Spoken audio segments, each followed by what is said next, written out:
조금 전에 언급한 대로 지금 전남 영광과 곡성 군수 선거가 곧 열립니다. 자, 이를 두고 조국혁신당과 민주당 지도부가 모두 아주 두 팔을 걷어붙이고 나선 상태인데 최고위원회가 열리는 영광을 향해 달려가던 이재명 대표가 이런 발언을 했습니다. 별거 아니다라는 식의 말을 꺼낸 건데 그게 무슨 말인지 직접 들어보시죠.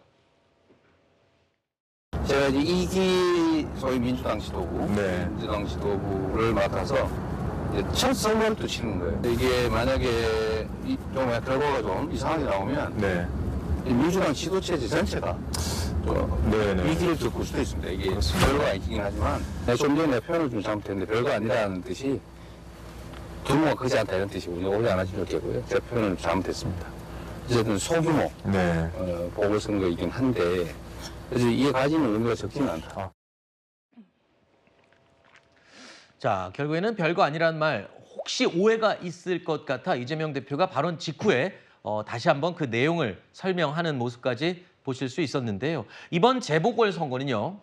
연임에 성공한 이재명 대표에 대한 호남 민심을 읽을 수 있는, 판단할 수 있는 첫 시험대라는 평가도 나오고 있습니다. 그리고 또 호남에 총력을 다하고 있는 조국혁신당에도 압승을 거둬야 된다. 이런 생각도 할 수 있겠죠. 어쨌든 조국혁신당, 민주당 모두 이번 재선거에 대해서 굉장히 열을 올리고 정성을 다 쏟고 있는 상황입니다.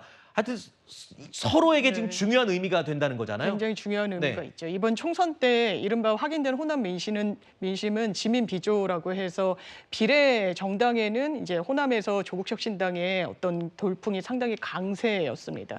그것을 디딤돌로 해서 조국혁신당은 사실 지금 지역적 기반이나 정치적 뿌리가 비교적 약하기 때문에 전국 정당으로 도약하기 위해서는 이번 재보궐에서 호남에서 당연히 한 석이라도 이겨야 된다라는 사활을 거는 분위기가 상당히 강하고요.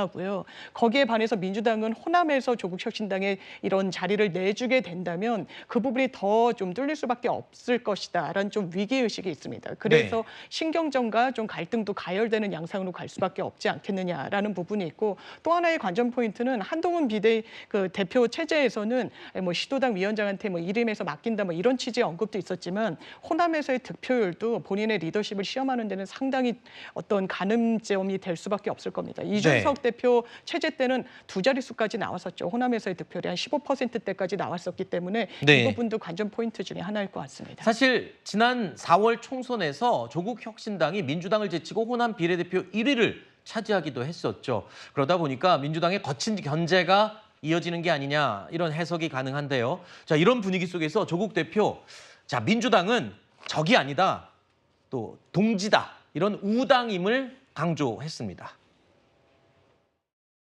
조국혁신당과 민주당은 우당입니다. 죽기 살기로 전쟁을 벌이는 적이나 멸절의 대상이 아닙니다. 조국혁신당과 민주당이 공동선대위원회를 꾸려 단일 후보를 위해 같이 뛰는 모습을 국민들께 보여드립시다. 저는 어제부터 영광에서 한 달 살기를 시작을 했습니다. 한 달 살이를 하긴 하되 저는 국회 본회의 출석은 반드시 하도록 하겠습니다.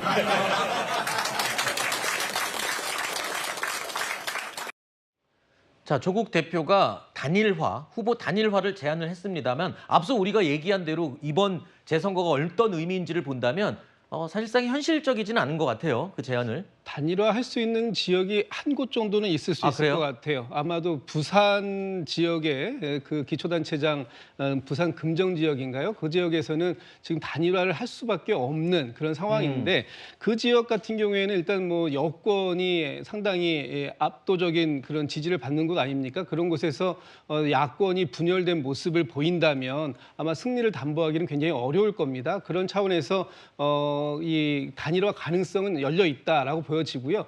지금 이제 그 조국혁신당이 단일화에 대해서 조금 더 적극적인데 민주당 쪽에서는 지금 조금 더 시간적 여유가 있기 때문에 아직 뭐 후보 등록 전이고요. 또 후보가 등록하더라도 이 그 투표용지를 인쇄하기 전까지는 얼마든지 단일화의 가능성이 열려 있기 때문에 그 부분에 대해서도 지금 민주당에서 나름대로의 평가를 하고 있는 것으로 알고 있습니다. 네, 일단 조국혁신당, 민주당 모두 심혈을 기울이고 있는 이번 지방선거 결과가 어떻게 될지 굉장히 관심이 높아지고 있습니다. 그리고 지난 주말 사이에 민주당 정청래 의원이 조국 대표에게 공개적으로 사과를 했습니다. 무슨 일이 있었던 건지 정청래 의원의 목소리를 직접 들어보시죠. 본회의 때 출석을 안 해가지고 제가 또 재밌으라고 아니 조국 대표는 왜 안 온 거야 이 중요한 시점에. 근데 어떤 매체에서 그걸 막 영상으로 찍어가지고 막 올렸더라고. 그래서 제가 이 쪼크한 건데 이 쫑코 준 걸로 돼서 미안하게 됐다. 그렇게 했는데 본인이 답글도 달았어요. 전혀 문제 없습니다. 아쉬운 대목은 있어. 아이 뭐려. 제가 표결에 불참한 것이 국민들께 죄송하죠. 이렇게 한마디를 달았으면 서로 사과 주고받거니 이게 얼마나 아름다운 모습이야. 근데 그 부분은 조국 대표가 아직 신인이다 보니까 정치 감각이 좀 떨어지는 것 같아요. 국민들께 사과하시기 바랍니다. 자, 정청래 의원의 행동에 민주당 지지층까지 나서서 조국 대표를 비판을 하기 시작했는데요. 그러자 곧바로 사과를 한 것이었습니다. 영세 정당을 압박하지 말라라는 조국 대표의 뼈 있는 말이 있기도 했었는데 정청래 의원이 심기가 다시 또 불편해진 것 같습니다. 네, 그렇습니다. 사실 뭐 주고받고 하는데 이걸 뭐 그렇게 심각하게 정치적으로 받아들일 일인가 싶긴 합니다. 다만 이제 조국 대표 설명을 들어보면요. 원래 이제 국민의힘이 필리버스터를 할 것이라고 예상을 해서 본인이 지방에 내려가 있었는데 필리버스터를 하지 않는 것으로 좀 결론이 나면서 본회의 일정이 본인이 생각했던 것보다는 좀 하루에 땡겨져서 거기에 참석하지 못한 부분이다. 그런 부분과 관련해 가지고 어쨌든 지역에 굉장히 좀 공을 들이고 있는 이른바 숙식 선거운동을 하는 부분과 관련해서 더 부각이 됐기 때문에 조국 혁신당으로서는 크게 이제 나쁘지 않은 어떤 정치적 성적표를 받은 것 같고요. 네. 정청래 의원이 사과했으면 좋겠다라고 이야기한 것도 어쨌든 반농조이기 때문에 이 정도의 어떤 좀 왔다 갔다 했던 그런 설전은 이 정도에선 좀 마무리되지 않나 싶습니다. 알겠습니다. 이 정도까지만 하는 게 적당하다.